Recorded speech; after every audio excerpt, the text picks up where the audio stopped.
Now, Jurassic Park 4, like there was a big gap, a huge gap, like 14 years between Jurassic Park 3 and what would eventually become Jurassic World. Um, but in between that time, I know there was a lot of weird scripts and ideas floating around about like castles in the Alps where they would contain dinosaurs or like raptors that jump out of like the ground like a trapdoor spider and attack people this or human dinosaur hybrids. Like, were you part of any of that insanity? That sounds horrible. Yeah. Yeah. um, Not those far-reaching concepts, but a version version of those. Um,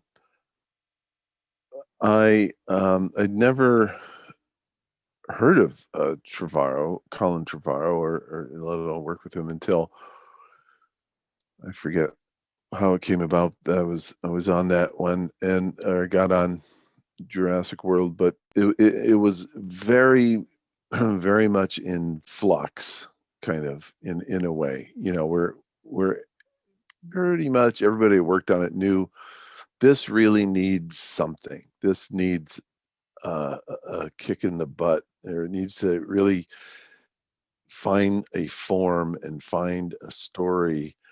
Um, and it was pretty lumpy gravy.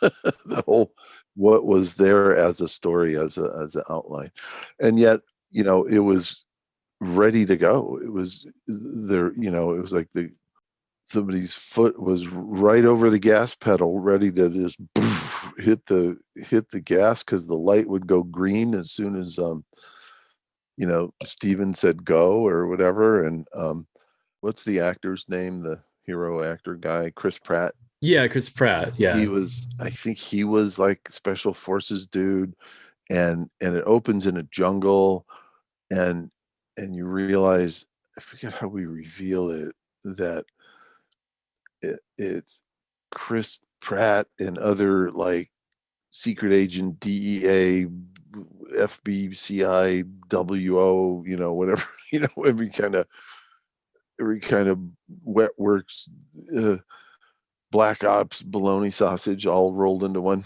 And you think you're in the jungle with raptors, and then you realize you're in the South American jungle, and the raptors have cameras on their head or something, or on their chest, or light bulbs in their nose or something, and they're lurking through the jungle to take out a drug lord in some fortress in the jungle in South America or whatever. It's like what?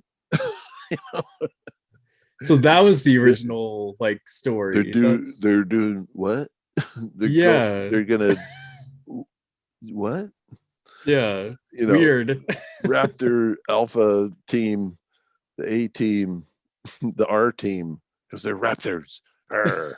Like that. It was stuff in that other stuff like that. And it's like, oh my god.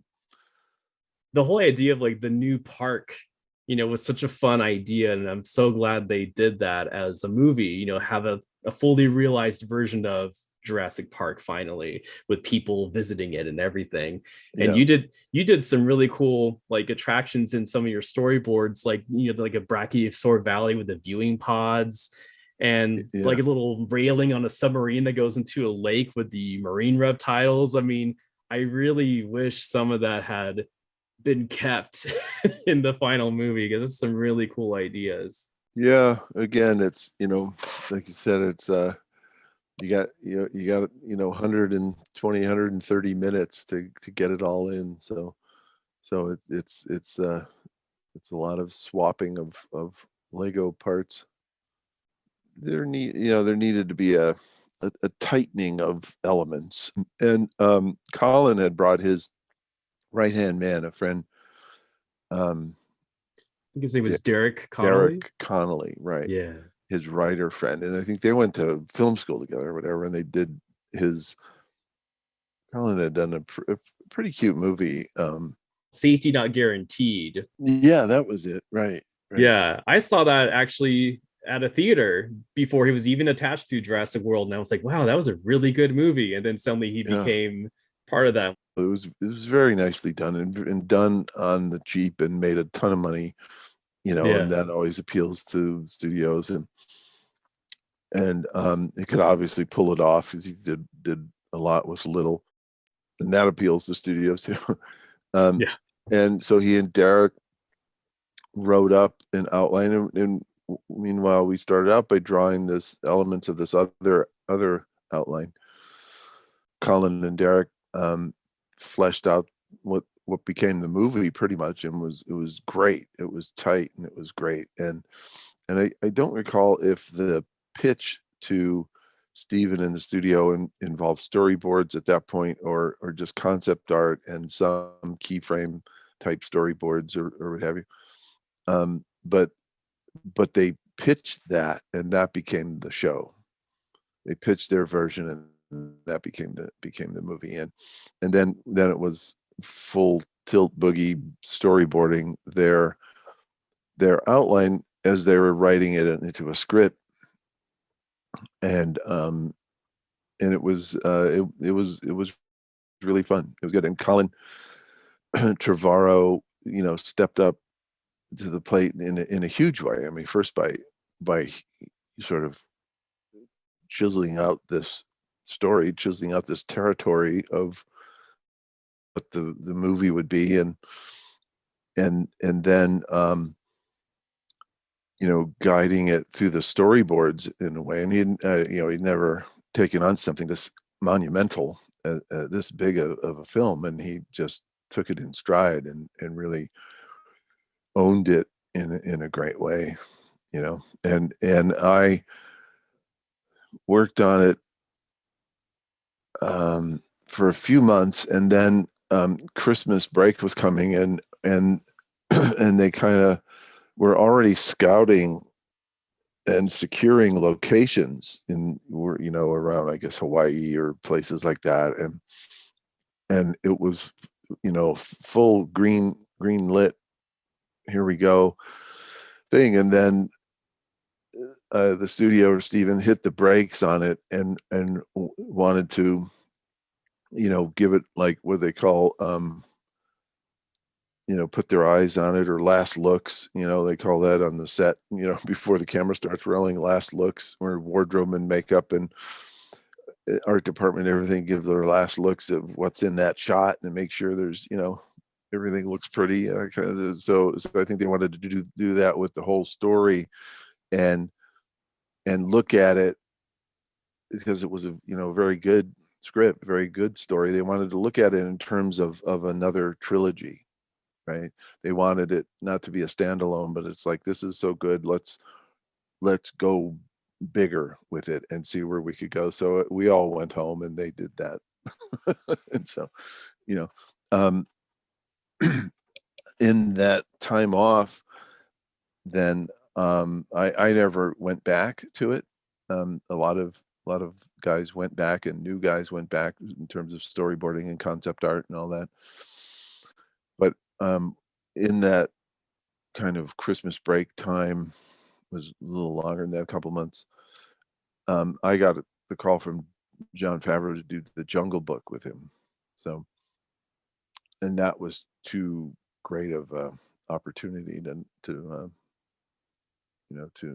pass up on, because John implemented what the studio, what Disney has really kind of made their MO for that kind of movie, for remaking a classic as a hybrid, or as a fully animated, live action kind of movie, like Jungle Book and Lion King and Snow White's being made, and Aladdin, and well, Aladdin wasn't a hybrid, but Little Mermaids being made, and all those things. But what they adopted from John, and what John started on Jungle Book, and why I just had to do it with him, because it was John, for one. He's awesome. And but he said, I want to do it like Walt did his movies. I want a standalone storyboard department, right? because usually we're part of the art department, and where you take those tables in the corner or you go down the hall, but we're in the art department itself, though we're really not beholden to the production designer. We're drawing the director's vision and not the art department's vision. So, but we are usually lumped in with them. But here with John, he wanted to do it the Walt way, where you had a storyboard department, and then you had a separate art department, and then production and all the rest. And so in that that storyboard department, that we had 10 guys, 8 guys drawing, and 4 or 5 guys making animatics of the drawing. And so boarded every single second of that movie, and not only boarded it, but made an animatic, like the days of Walt, doing a story reel of all the drawings, and watching it as a film, with scratch dialogue from people around the office and sound effects and stolen music and stuff, but just a very rough version of it. And it's the model that Pixar uses, and Disney feature animation is used since the 30s, and all the animation houses. You make this animatic, a 2D animatic, a story reel of the drawings. And the Pixar motto is, if it works when it's ugly, then it'll work when it's beautiful, So Yeah, it kind of gives more of a pacing, right? Like, oh, is the pacing right for having this kind of scene take place at this moment of the story, or should it be moved around, kind of thing? yeah, there is the element of the whack-a-mole kind of. What I did on Jungle Book and Lion King was to break it up. Like, I worked on, that was another thing in that Lost World era. When we wrapped Lost World, I'd seen, Jeffrey Katzenberg around the set a lot, and in those meetings of the studio design and whatnot. And I'd always wanted to try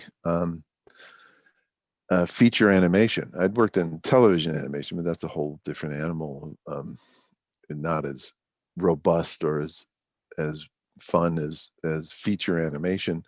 And because I wanted to try it, because that was kind of where storyboarding began, and I wanted to see where I sort of lined up in the history of it all, and so I asked Jeffrey if I could come by, and I met with his lieutenants there, Penny and Sandy, and got on Shrek. So went from Lost World to 2 years on Shrek, and worked in feature animation. So I had some sense of how, and then others after that, Shrek 2, and a little bit on Sinbad and Madagascar, stuff like that. So I had a sense of how animation works. So when John asked, wanted to do that process with Jungle Book and with his other movies, I had an idea of how to do it. So, like you were saying, those parts, seeing which parts work or not. I did what we do in animation is you don't break it up by scenes per se. I broke it up in 30 parts. So some would be a whole scene, or a scene and a half, or 2 scenes, and some would be half of a scene or something, and so it's a way of organizing it in smaller bites, and not as small as scenes, but sections, and so you can, and we would draw those sections, all whatever, 28 or 30 of them. And I mean, that's the stuff that you don't always get to know. Like, in all these like making of documentaries and everything, they always just talk about like just the special effects or just this and that, but they don't really ever go into like these kind of details, which is why I love, talking about them. So it's great.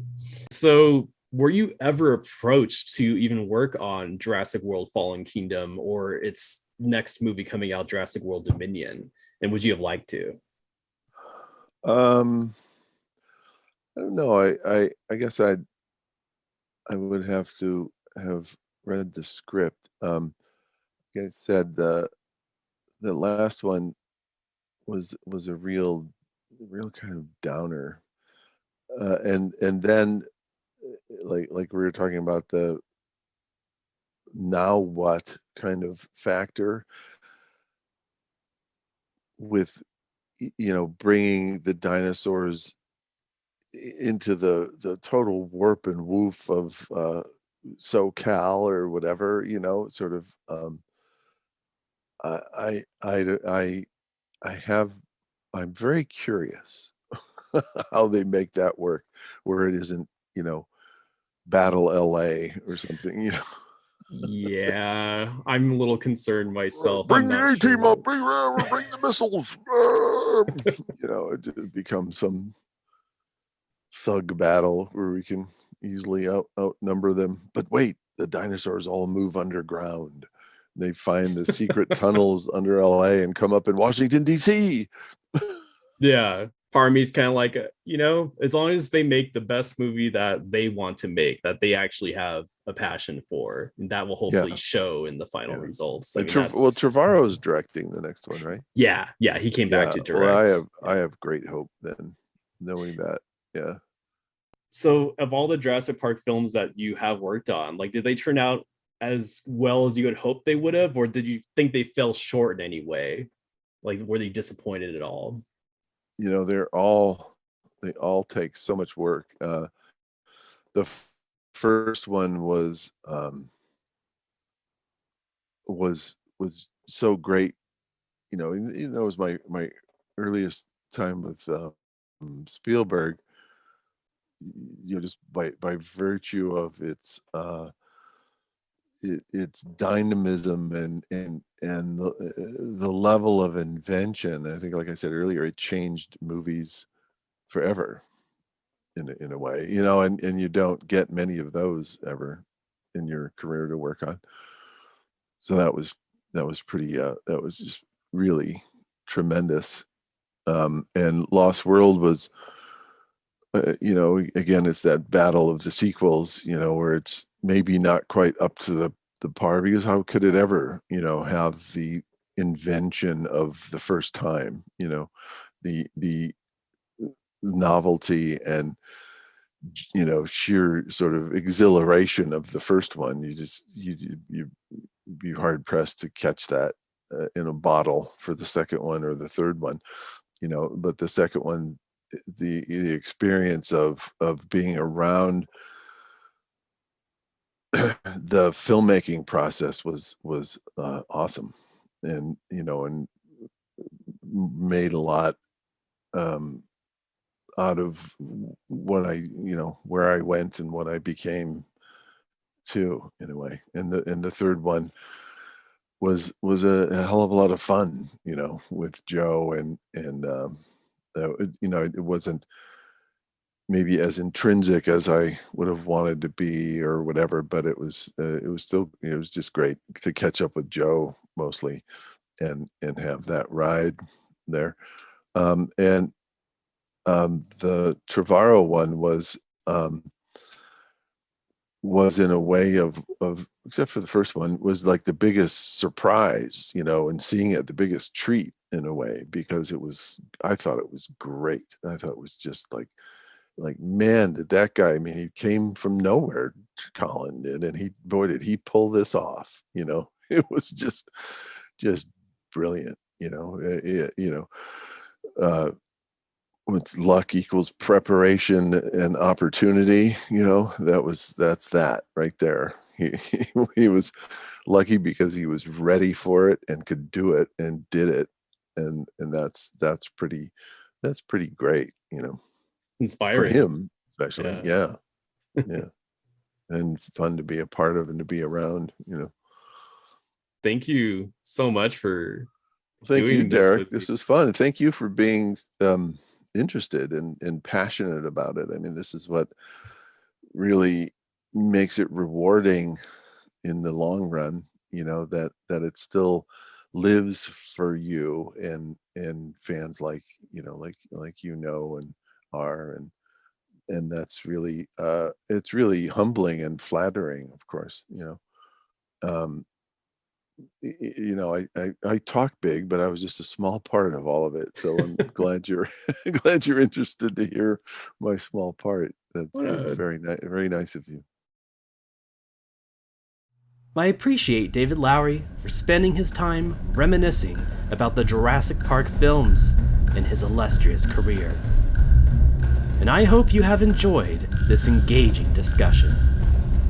Now, as a special treat, here is a video animatic of David Lowery's opening montage storyboards from Jurassic World. Fan-made by Bernard A. KYER. It begins with footage from the fantastic computer game Jurassic Explorer.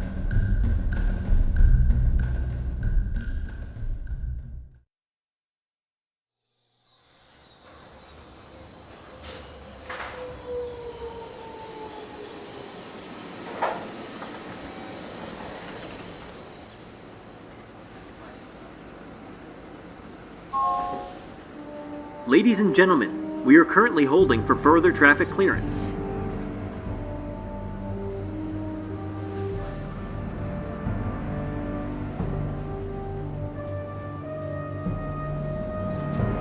Hello everyone, and thank you all for visiting Jurassic World. Please stay seated while we take you to the park.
For the latest in Jurassic news, travel to the Jurassic Outpost, featuring its own unique web store and other exclusives. And if you'd like to learn more about the untold stories of Jurassic Park, please visit Jurassic Time, featuring John Hammond's memoir program, Rick Carter's illustrated audio drama, and much more. This has been Derrick Davis.